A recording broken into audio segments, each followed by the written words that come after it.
All right, the second thing we're going to talk about is this whole thing about fighting in professional sports. Now, you might have heard, but last night the Golden State Warriors and the Indiana Pacers got into it. It was David Lee and Roy Hibbert. They got into a shoving match.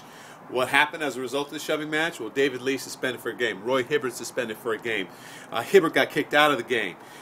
Hibbert and Lee got fines. One game suspension will cost David Lee about $127,000, rather $115,000. It's going to cost Hibbert about $127,000. In addition to that, two other Warrior players and an Indiana Pacer also got technicals, which could result in monetary fines later. Meanwhile, in professional hockey, right? Professional hockey, they actually they put them in the penalty box for a little bit, right? They don't fine them. It's nothing like what happened in 2004 when the Detroit Pistons and the Pacers got into it up in Auburn Hills. Remember that? It was Ron Artest and Steven Jackson going to the fans. They actually launched a criminal investigation into that. That's how jacked up that was.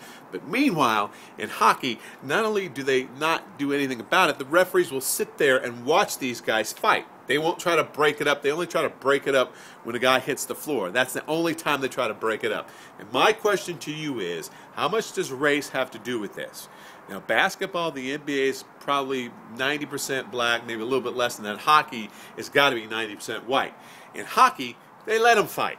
They don't do anything about it. In basketball, they get into a fight. Not only do they get kicked out of a game, but in one case, at least one case that we know of, they launch a criminal investigation. So, does race play a role in whether or not the NBA and the NHL allow their players to fight or discourage fighting?